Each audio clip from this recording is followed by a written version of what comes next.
Hola, ¿te has preguntado tú qué tan bien comunicas? Esto es interesante porque es muy habitual que buscamos siempre querer transmitir una idea, un concepto, una necesidad, tenemos tal vez una intención comunicativa, pero no siempre logras posiblemente comunicar de manera clara, y sobre todo uno de los principios que nos dice la comunicación, y esto tenlo siempre presente, es que no es igual lo que yo digo que lo que tú escuchas. Soy Rodrigo López, este es tu espacio, Sapere Aude. Para mí es un gusto, como siempre, estar contigo. Y bueno, vamos a reflexionar acerca de un aspecto que es así que principal y primordial, que todos los días estamos hablando de esto, ¿no? O sea, de qué manera estamos construyendo el lenguaje, de qué manera utilizamos las palabras correctas, cómo me aseguro, por ejemplo, pues en este caso, tú comprendas lo que yo quiero expresarte. Y sobre esto va a girar mucho este capítulo. Como sabes, voy a compartir algunas ideas textuales. Ahorita te voy a decir cuál es el libro de este capítulo. Y sobre esas ideas textuales del autor, estaremos desarrollando justamente algunas propuestas e ideas secundarias. ¿Cuál es el libro? Es uno de mis libros favoritos justamente en el tema de la comunicación. Santiago Álvarez de Mon es un profesor español, sí, es doctor en Filosofía y Ciencia Política por la Universidad de Salamanca y es autor de 2 de mis 3 libros favoritos, ¿no? Entonces tendríamos que trabajar mucho y sobre todo de manera mucho más, yo les diría que incluso no solamente consciente, sino también responsable. ¿Cuáles son esas palabras que utilizamos? ¿Qué tanto, ahora sí que yo incluso diría, valoramos a la otra persona para ponerle atención, para asegurar la comprensión de su escucha?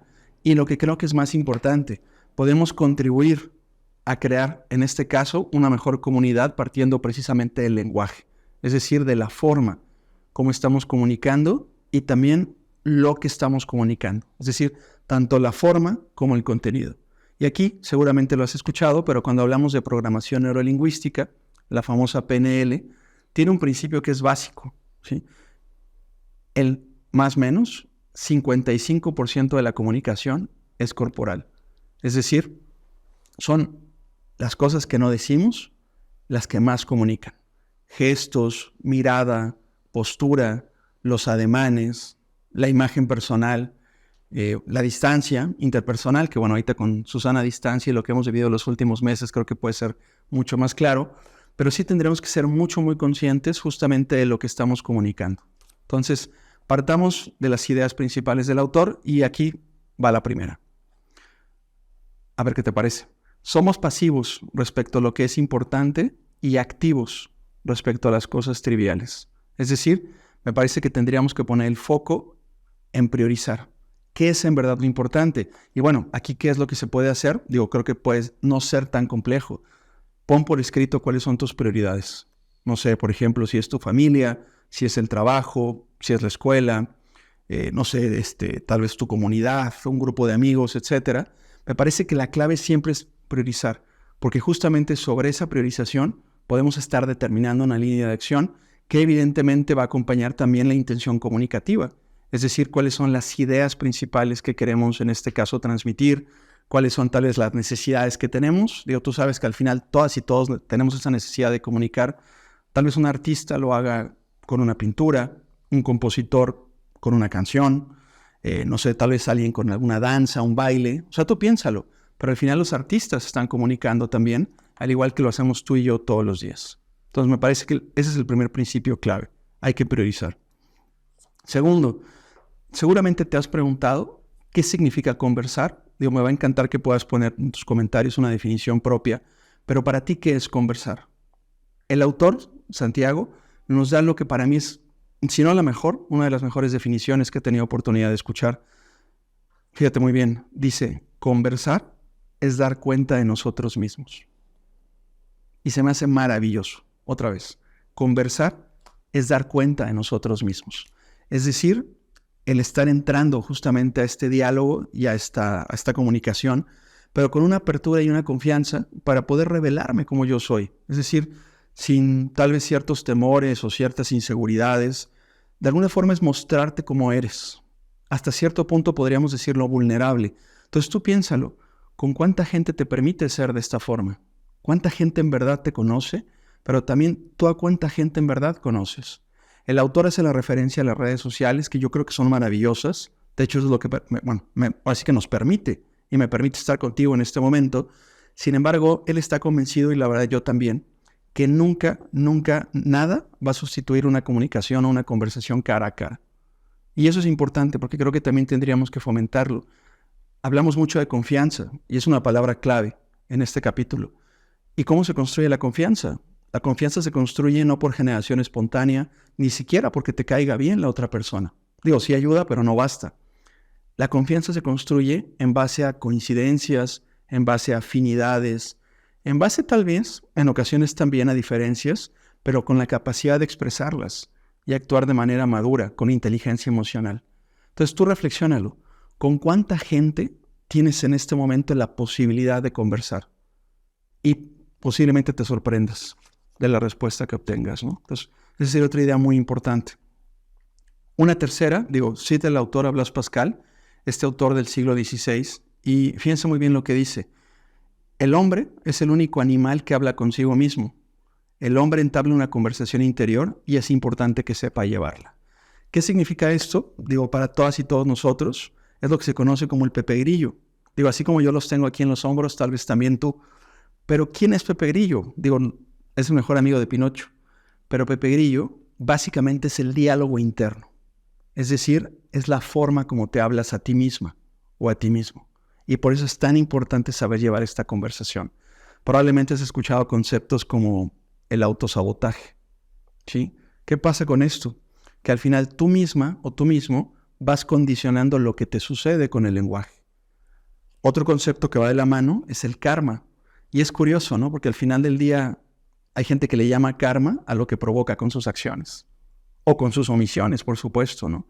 Entonces me parece que toda comunicación, incluso toda conversación al exterior, comienza siempre contigo misma, contigo mismo. Entonces me parece que tendríamos que ser muy conscientes y muy responsables de la calidad de las conversaciones que tenemos con nosotros. Es decir, de qué manera nos hablamos, cómo nos impulsamos, cómo nos motivamos, también podría ser. Reconociendo que no basta, por supuesto, con el lenguaje, pero creo que es el comienzo, en este caso, para estar construyendo un entorno inmediato que sea mucho más positivo. Una siguiente idea textual del autor, hablando de conversación, dice, no es tanto lo que tú dices, sino lo que consigues que otra persona te diga. Fíjate qué interesante. O sea, no es tanto lo que tú dices, sino lo que logras construir en la conversación con otra persona. Es una herramienta que yo utilizo mucho en el coaching. ¿Por qué? Porque al final lo que buscamos es justamente detonar, con esto que se conoce como preguntas poderosas, el que la gente nos pueda estar externando un pensamiento, una idea, un sentimiento, una opinión, un punto de vista. O sea, tú piénsalo en tu organización. ¿Cuántas veces la gente tiene ideas, que estoy seguro que todas y todos tenemos, pero a veces no encuentra el canal o la forma de externarlas?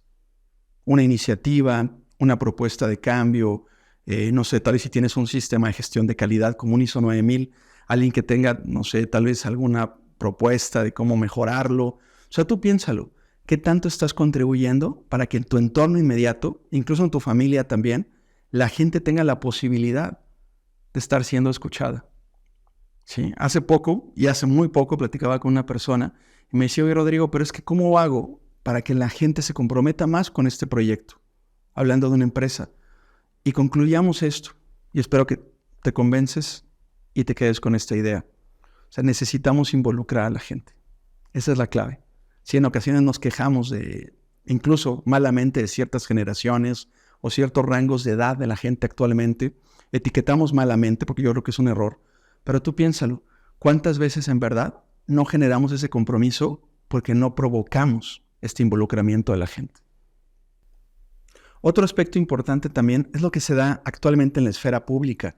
Todo el tema del debate, todo el tema de la confrontación, la argumentación, por ejemplo, la pelea en ocasiones en redes sociales o, no sé, en ciertos canales de comunicación. Entonces, fíjense qué interesante lo que dice el autor, ¿no? Dice, el debate actualmente es sustituido por la ofensa, la discrepancia por la mofa, o sea, por la burla, ¿no?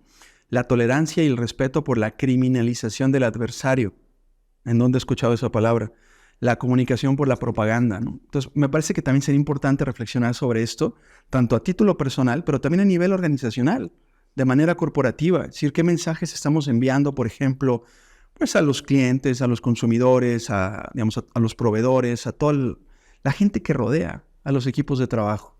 Me parece que tendríamos que ser muy responsables justamente de la comunicación que estamos enviando, pero acuérdense cómo comenzamos hoy al comienzo, definiendo perfectamente cuáles son las prioridades que estamos buscando. Es decir, qué es lo que queremos alcanzar.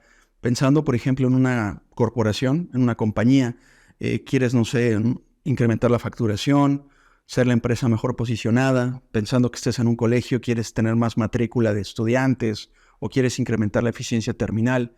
Si eres un partido político, me imagino que quieres ganar las siguientes elecciones. Es decir, tendríamos como que tener muy claro cuál es este mensaje que queremos enviar y de qué forma lo estamos construyendo para asegurar, en este caso, el éxito.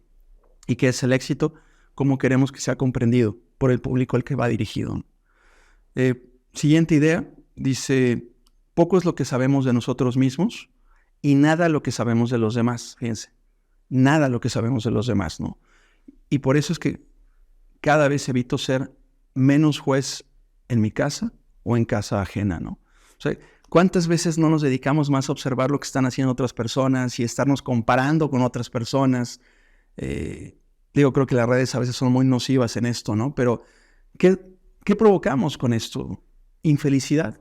Es decir, si yo tuviera perfectamente claro qué es lo que quiero, e incluso ir construyendo cómo lo quiero, es decir, cuál es la meta a la que quiero llegar, cuál es el camino que quiero alcanzar, creo que seríamos mucho más conscientes y sobre todo yo les diría, seríamos mucho más enfocados, como ya lo vimos hace 2 episodios con el libro Enfócate de Cal Newport. Me parece que en verdad podríamos, priorizando lo importante, identificando lo que no lo es. Entonces yo te dejaría esta propuesta también, porque creo que sobre eso también podría mejorar o va a mejorar la calidad de tus conversaciones. Es decir, no solamente es lo que conversas, sino cómo lo haces, ¿no? Y bueno, una última idea, y la verdad es que es una pregunta que nos lanza el autor, y quiero terminar con el capítulo de hoy. Dice, en este momento, quiero que lo reflexiones.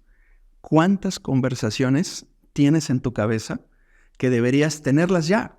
O sea, deberíamos tener esas conversaciones, provocarlas, buscar a la persona. O sea, ¿cuántas veces no nos arrepentimos después de no decir algo, no?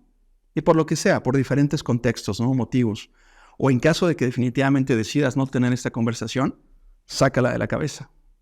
Que puede ser más complicado, ¿no? Pero sí reflexiona esto, porque me parece que, como decía Jorge Luis Borges, el escritor argentino, a veces tendríamos que ser mucho más valientes para atrevernos más a decir lo que pensamos, a externar un sentimiento, por ejemplo, hacia otra persona, podría ser. O sea, me parece que el miedo es uno de los grandes factores que, al menos a los seres humanos, nos llegan a frenar. Entonces, quédate con esta pregunta, quédate con esta propuesta. Como sabes, Santiago Álvarez de Montt, como les comentaba al comienzo, es uno de mis autores favoritos y es uno de los autores que yo más recomiendo.